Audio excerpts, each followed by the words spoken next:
a daisy.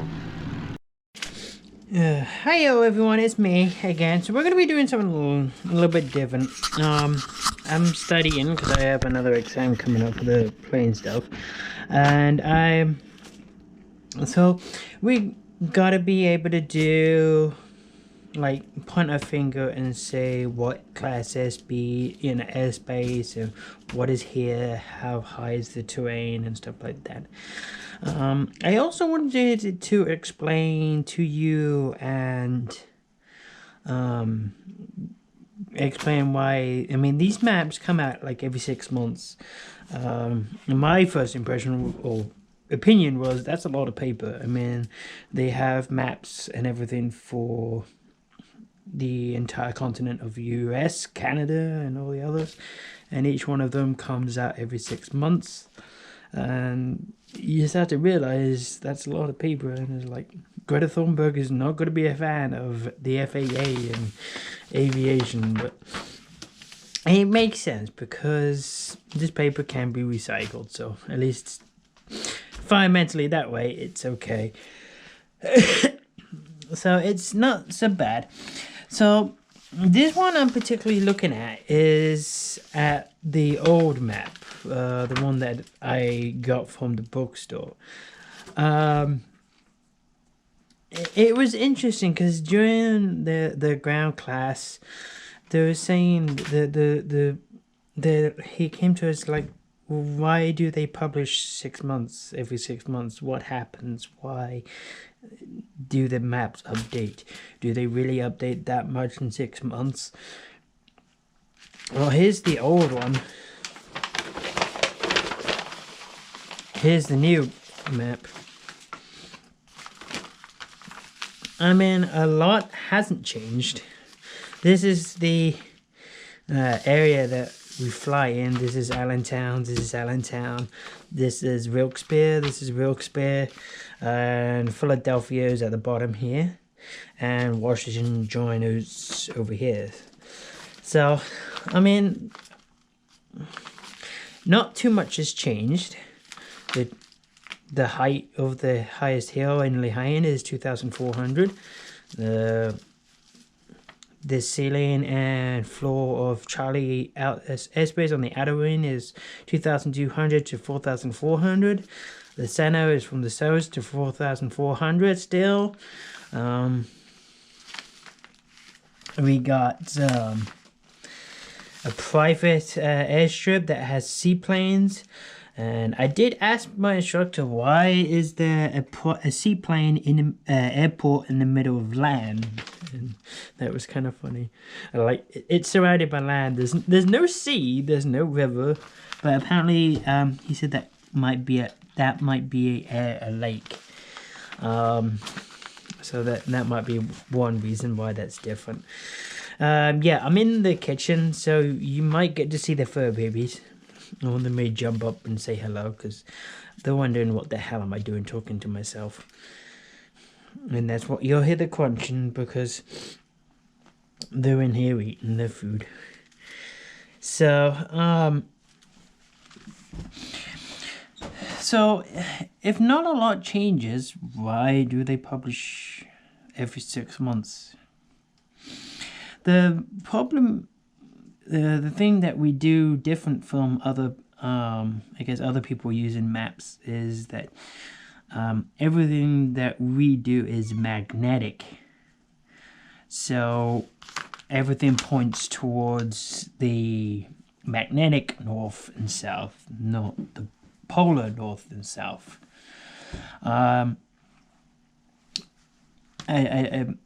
I don't know if you've seen runways with the numbers crossed out and change every so often. That's because the magnetic field moves every year.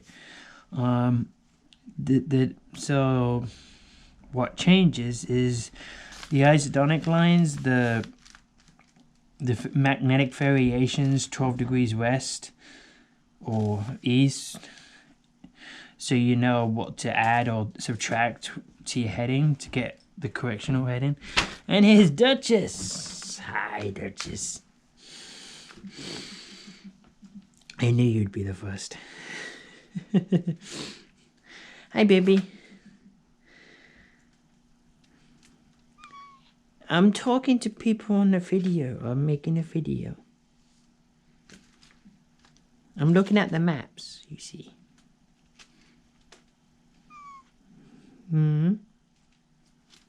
Hi. Do you want to know where you were? We're right here, Duchess. Right above this, right where this glider and the G is, that's where we are. Yeah, that's where we are. You are here. So, basically, yeah, what changes are these lines, the magnetic variance, 12 degrees west. Because if you go in your airplane and start flying east, you're not going to be going east, you're going to be going 12 degrees west or something like that, because the Earth's rotation for the north hemisphere diverts you to the right, so you be slowly turning right towards the equator. The longer you go, the faster you go, the more deviation there is. That's why the flight paths you see planes take is always a curved one, not a straight one, but because of the Earth's rotation. This learns in you start learning this inside of ground lesson 17 when you start doing aviation and weather stuff like this. So so you get the true direction. So if you want to, so any course or that we go to, we add 12. Remember, east to west is always best. Harry Enfield. So you add, east is least, 12 is best, west is best. So you add. So you would add 12 degrees to get the correct direction. So if we're heading east towards New York here, so you want to get a 090 heading, you add 12 to get the correct course to make sure you actually are heading east. I mean, to be honest, I can take off from Allentown now and fly to New York blindfolded. I really don't need a map or any VOR. All the times I've flown in. We may not see it with just 2 maps, but if you had a trail of them, like 5, 10, 15, you slowly see that these lines are getting closer. They're moving to the right more or moving to the left more. So the best way I can demonstrate this. So this is the older one. Now remember, the distance from the outer ring of a Charlie airspeed to the center is 10 nautical miles. And just to confirm that, center of the airport, 10 nautical miles. And the thumb is like just about 5 miles. So that's 5 miles right there. Well, just perhaps under. So if we go here, so there's the line. We'll say that's about 3.1 from the line to there. So that's 3.1 is the distance between the magnetic field and the line. Let's see how much of a change there is. So there's not that much change.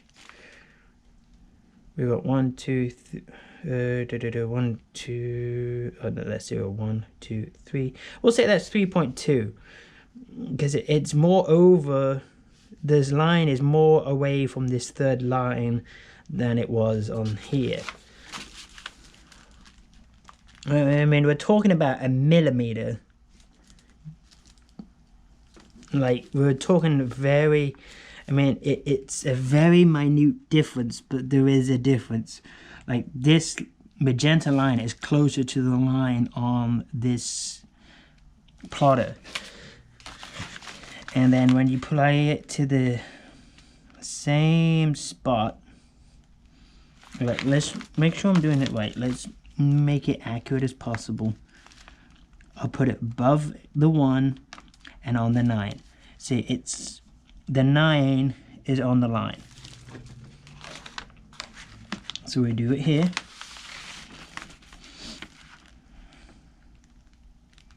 So this is over the 1, and now this line is closer to the 5, not over the 9. So it's moving along with the rotation. So that's why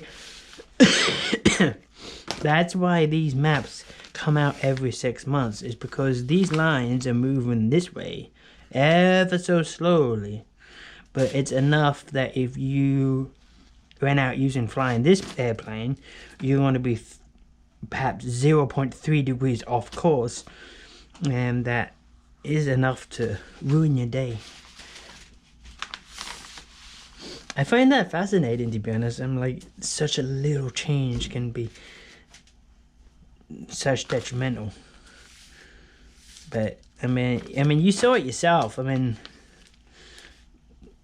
placing the, we'll call it the plotter, but the ruler, plotter, whatever you want to call it, exact same place on both maps, and it's a difference, but not by much, but it's enough to throw you off miles when you're actually flying.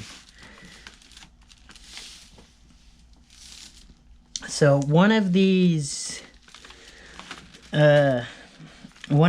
squares or boxes is like 60 minutes worth of travel. It takes you like 30 minutes to get from the edge to the center, and then another 30 minutes from the center to there. So that's how you get the longitude and latitude.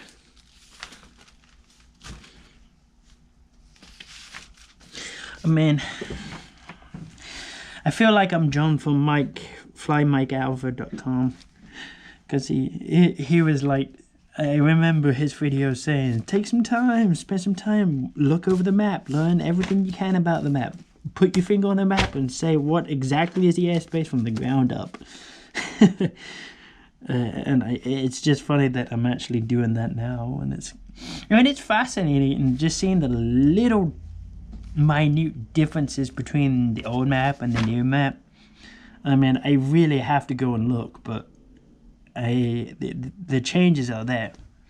I mean, the only main changes is that these magnetic variances are changing and moving to the right. But there is other little differences, because so one of this you got a glide path. A U means it's unverified.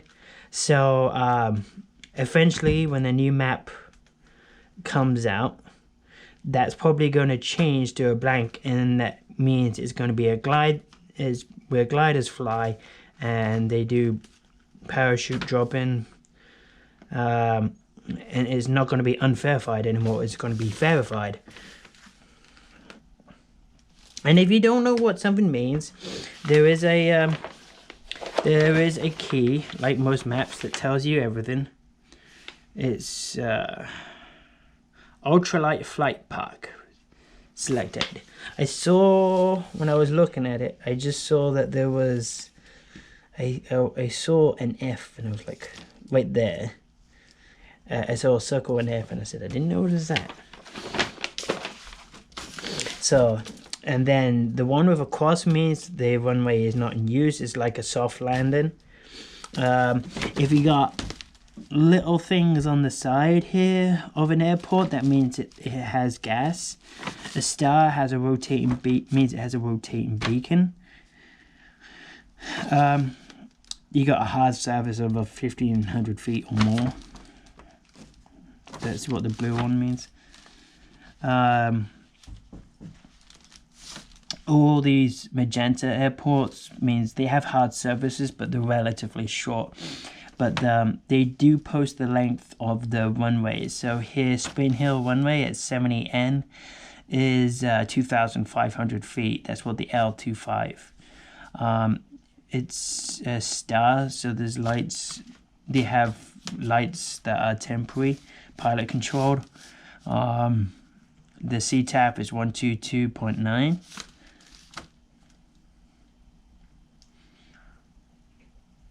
And Well, that could have changed.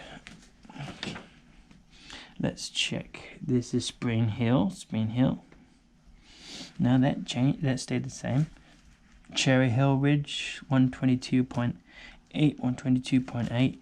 I did find one change, but I can't find it now when I was looking before. And these are factors like they normally used for instrument flight, but you can use them for your GPS. There's Lancaster. I was looking for that. When we start doing cross-country flights, they said our first trip is probably going to be Lancaster. And the instructor confused me because he was like saying Reading, and I said Reading isn't Lancaster. So initially I thought Reading, or there's Reading, is that going to be the airport? That can't be it because it's not far enough away. I mean, by sight it doesn't look like it's that far, but it's 50 nautical miles, so one way and back is 100 nautical miles. So for our first cross country with my instructor, I'll probably take off from Allentown, fly to Lancaster, land, take off, and back. That's 100 nautical miles. It's pretty close to... I mean, it's not that close to Allentown. These white lines means that there is a TAC, terminal area chart. They have more details of the Class B airspace. So as you can see, that the New York one has a white line around it, and it even says TAC. That means that there is a separate chart just for this area for Bravo airspace, because Bravo is very busy. It's where all the airlines. You have the warning as you coming close to the ADIS, the International Identification Zone.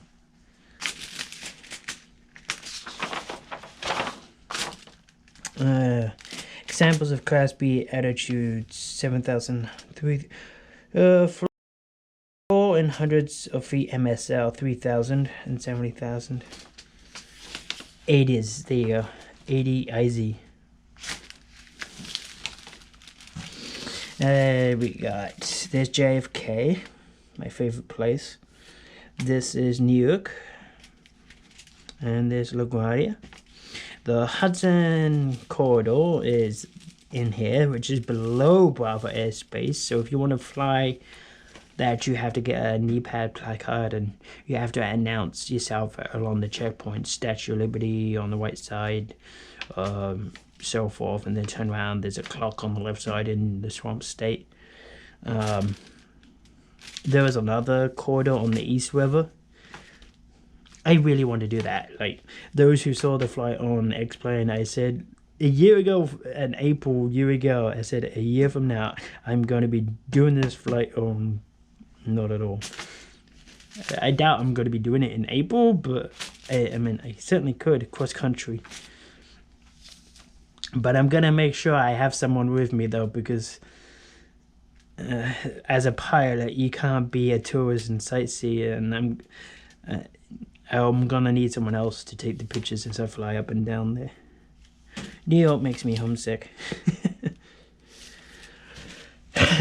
But I got a pencil, but this one I've been writing in pen because it's old and expired, so it really doesn't matter what I do.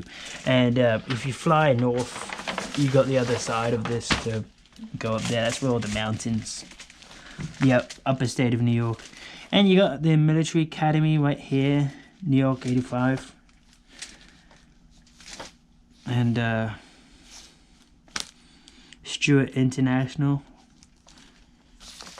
So it tells you the information of the airport. So you got the ATIS 124.575, CTAF is 121.0. That changed. Yeah, there you go. The frequency of the control tower, sorry, is 121.0.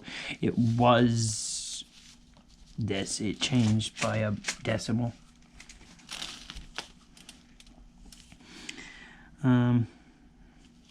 It's a different frequency.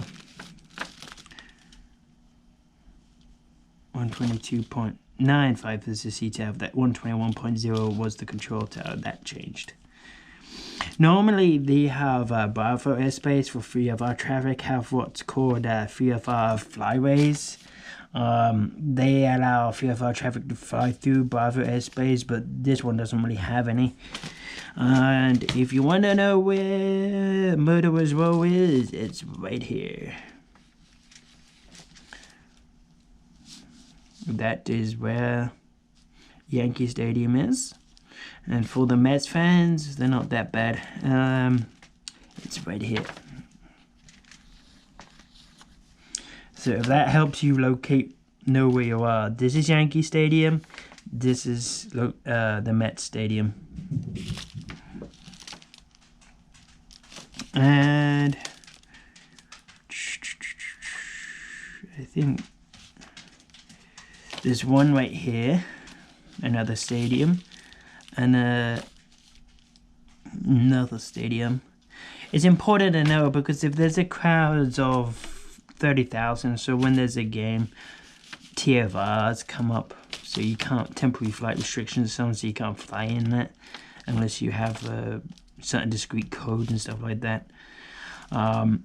These big numbers like the 112, 22 tells you the highest mountain point. So the highest, the lowest you can go without running into any mountains is 2,200. These rings are VORs, radios. So you can set your navigation radio to 116.1 and it should lead you to the Huguenot. If you turn on the navigation radio, you'll get that Morse code. You got another VOR down here, 108 to direct you. You got the LaGuardia's KHPN. They are, it says right here, see NOTAM supplement. So you would have to get the chart supplement book to read about it because there's a D-class airport right here, but it's inside of B-class airspace. So as soon as you take off and get out of D-class, you're right inside Class B, which is not pleasant. So you would have to check with the ATC before you take off and say, hey. So they're not just surprised. So this is the, it says right here, this is the thing about the Hudson River here. Special Flight Rules Area, CFR Part 93, New York Class B Hudson and East River exclusions. Pilots must have a current New York TAC and or New York helicopter route chart in the aircraft and familiarize themselves with the information contained therein to operate in this area. So we would have to have a TAC and we would have to have that knee card to fly the Hudson River. But that isn't going to be a problem because if you're not a student, if you're a student pilot, you can only fly in a Class B if you have an endorsement from your instructor. Without that, as a student, you can't fly in Class B. Let's have a look. Philadelphia. So Philadelphia's International Airport is right here, off the map. You got the numbers of the MOAs, so it tells you all the MOAs, the attitudes, the time of use, and stuff like this. Again, this one on the bottom is the up-to-date map is this one right here. It's folded up. So I have it folded, so this is where I am. So on the lee board, I take off from here. If I'm heading west, I go, okay, it's right here. If I'm going north, I'm going, oh, okay, right here. If I'm going northeast or northwest, okay, it's right here. If I go northeast, it's okay. Not a problem. Ta-da!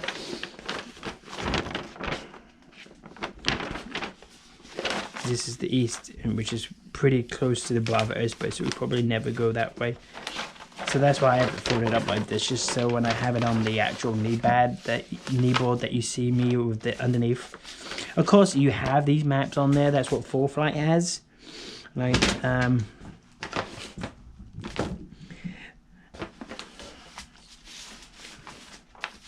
mean, Full Flight has these actual maps, but it doesn't hurt to have the actual paper maps itself, so you can write on it and draw on them and make notes on it. So this is the...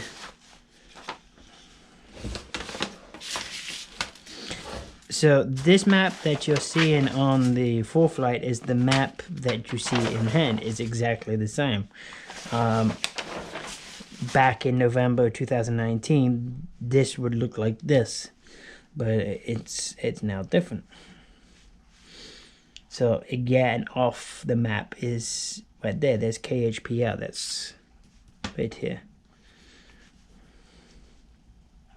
So if we adjust the screen, so we're right there. This is where we're looking. And it's telling me where I am right now. So it's exactly the same. But again, of course, if you rely on electronics and they fail, like it did on the last flight, like the battery expired, I turned it off so it didn't distract me. I would be lost if I didn't have a map with me, and thankfully I did. Hi, Jax. Hi. I know. It's okay. You can come on here. This is Jax. Hi. Do you want to say Jax? Jax. Hey. Jax, look at me. Never mind. Jax.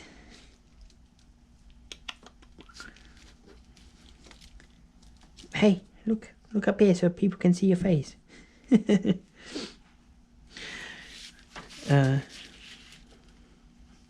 My instructor was saying that you could spend hours and hours just talking about the map alone, and I can see why. Okay, Jack, see you later. Thank you for visiting.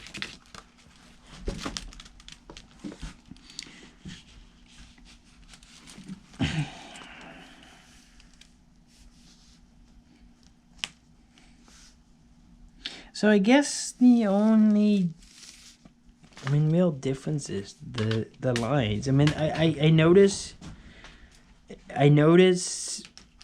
patterns really easy. So if I notice there's a change, I notice it pretty easily. And I've noticed a couple of changes, but finding them again, I didn't write them down when I found them, so looking for them again is... So this is the newer map, this is the older map.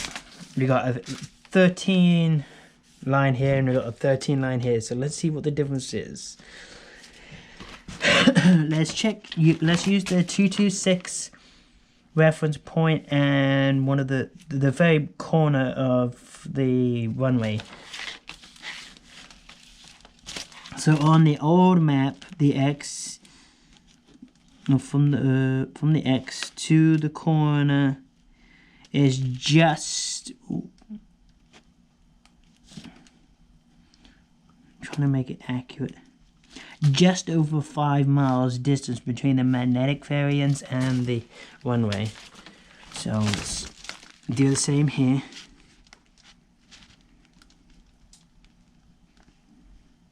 And this is, and same thing.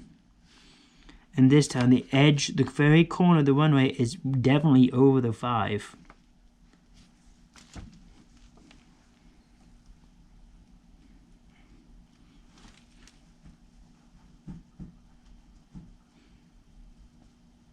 Let's double check.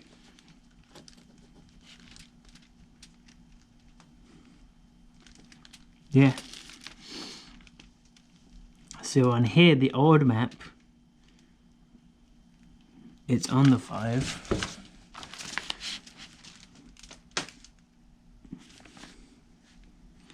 And here, it's after the 5, so it is moving. So let's see if we can find any other differences. There has to be something besides the magnetic variance. There has to be a change somewhere that I can spot and show you.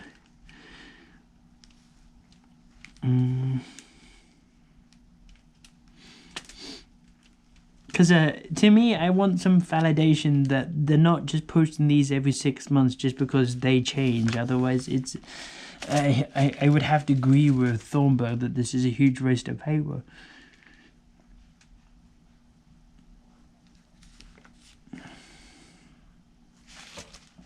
There's the academies. That hasn't changed. Let's check the frequency. Oh no, so they... I was wrong. Not surprisingly. The frequencies didn't change for the control tower. I thought it did.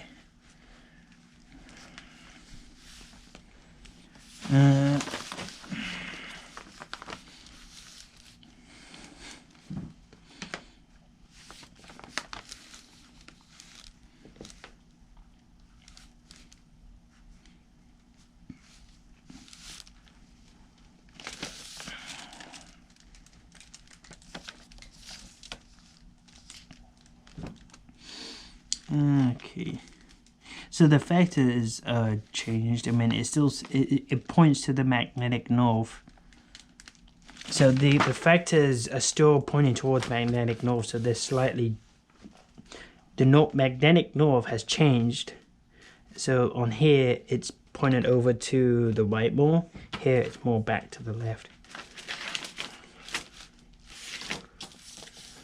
That's going that way. I mean, it's not much of a difference. Again, it's a minute difference between this map and this map. And like he said, if we had maps going back a year, you would see much more of a difference. This is the previous map, this is the current map, so there's not that much difference. And you got London LJ.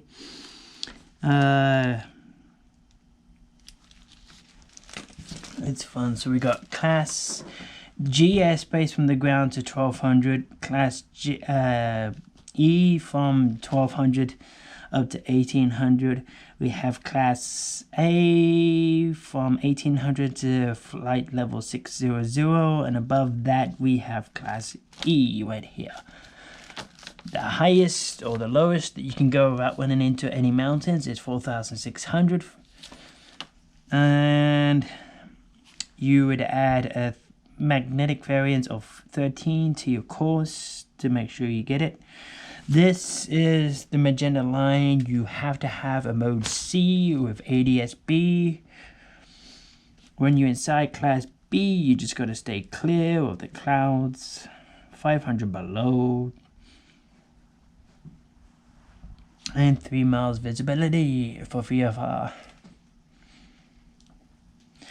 Alright, where's KHPN? I've forgotten where that was. Greenwich, Stamford, HPN. There you go. So, if those who remember my book for the She Knows series, HPN, KHPN, right here. Westchester. Perhaps I should do a flight from Allentown to there just so we could fly it. I think that's there, so I did D-class. It's inside the bar though. Oh gee, that's interesting.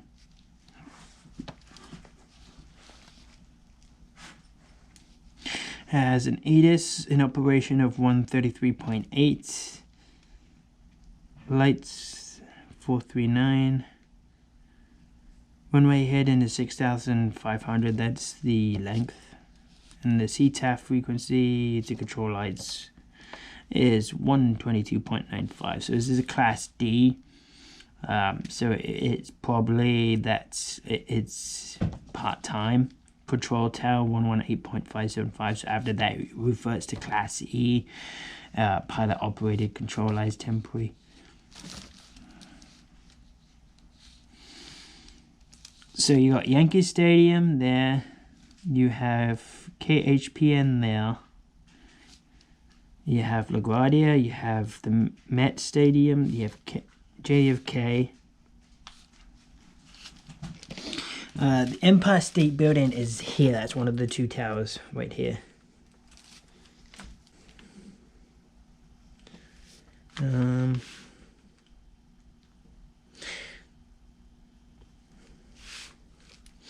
Alright, hopefully this hasn't bored you too much.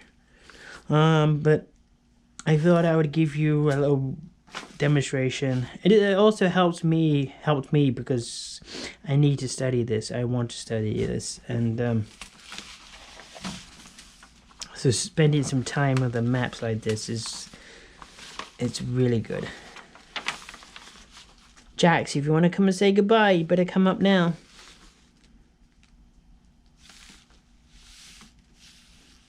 I'm about to end. So yeah, this is our home airport on the new map. There's the old one. So this white line means what? What does this line mean? This white line. It's on here too. I'll give you a moment. What's this white line?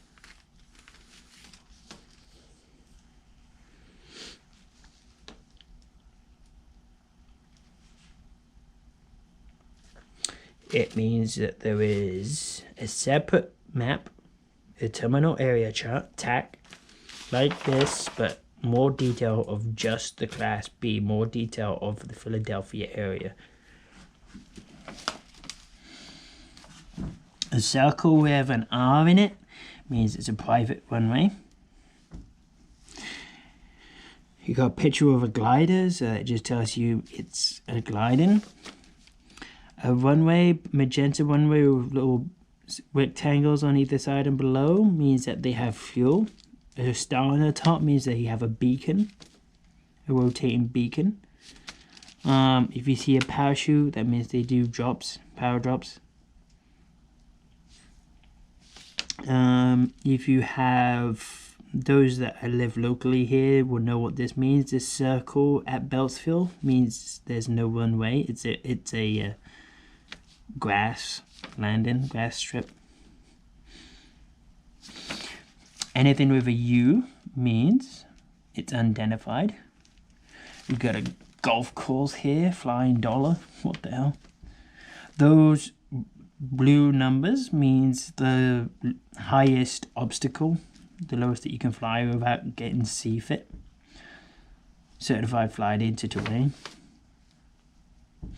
You got a Class D here, Wilkes-Barre, but it's surrounded by Class G airspace, I think. Hi.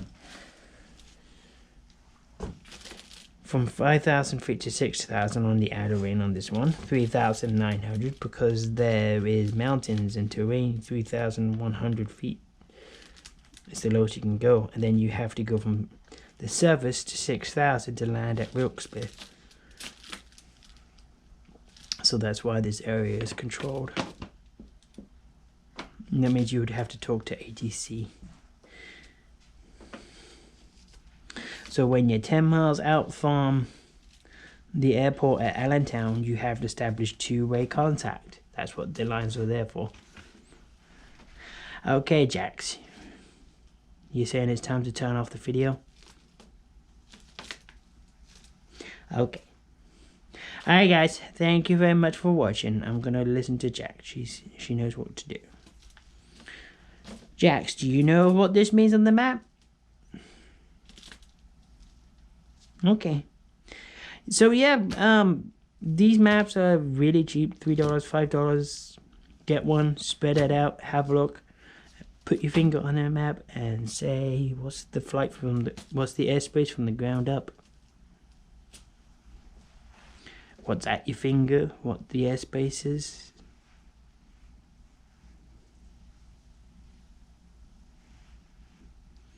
Mess around. I am totally stealing John's material from Fly8 at MikeAlpha.com. But it's good stuff, so.